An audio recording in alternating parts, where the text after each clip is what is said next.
Bonjour, dans le cadre de notre programme de rémunération carbone appelé Sol Capital Carbone, dont font aujourd'hui partie plusieurs centaines d'agriculteurs, nous sommes régulièrement questionnés sur la faisabilité agronomique de certaines pratiques agricoles bénéfiques au bilan carbone d'une exploitation.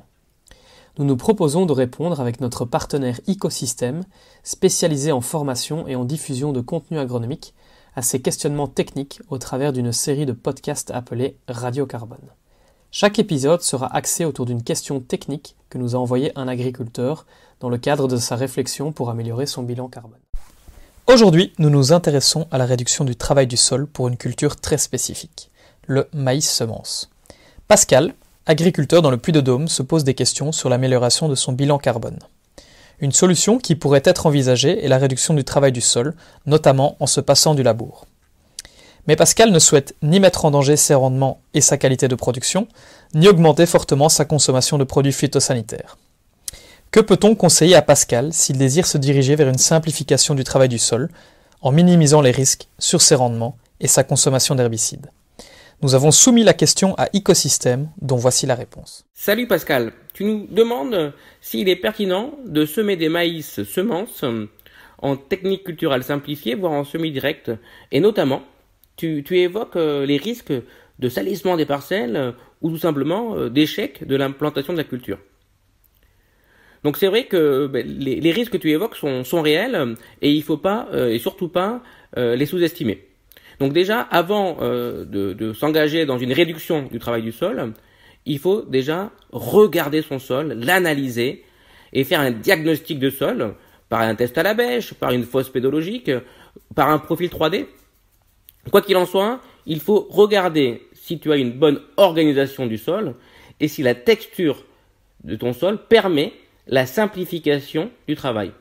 Et notamment, l'objectif, c'est d'avoir un sol à la fois bien verticalisé, dans le sens des racines, comme on dit, et en plus que la texture soit grumeleuse afin d'éviter ou de permettre, tout compte fait, la simplification du travail du sol.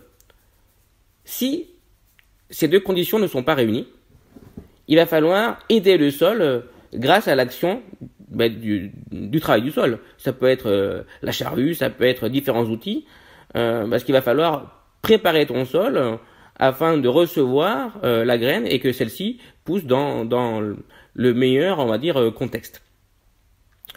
Donc ça, c'est un premier point, il faut observer.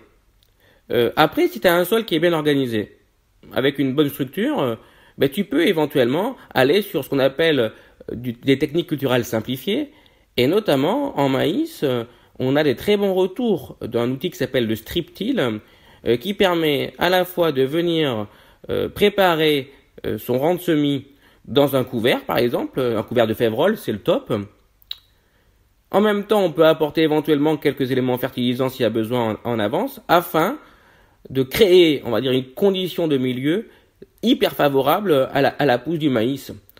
Et donc, on peut très bien imaginer donc faire un passage de strip till, ce qu'on appelle un pré-traçage, par exemple 1 mois avant le semis, et venir semer après avec un semoir monograine équipé donc d'un RTK dans ces rangs qui ont été pré-travaillés.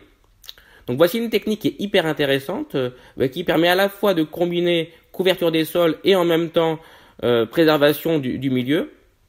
Et par ailleurs, on a de très bons résultats concernant la gestion, bien sûr, des adventices, parce que les agriculteurs peuvent quand même désherber par la suite leur maïs, afin d'avoir des champs propres, indemnes, bien sûr, d'adventices. L'important, par contre, c'est d'avoir un couvert végétal bien choisi, bien travaillé, donc bien identifié avec des variétés adaptées, bien sûr, à l'échelle de ton système de culture, et surtout, favoriser les légumineuses. Voilà, à très vite!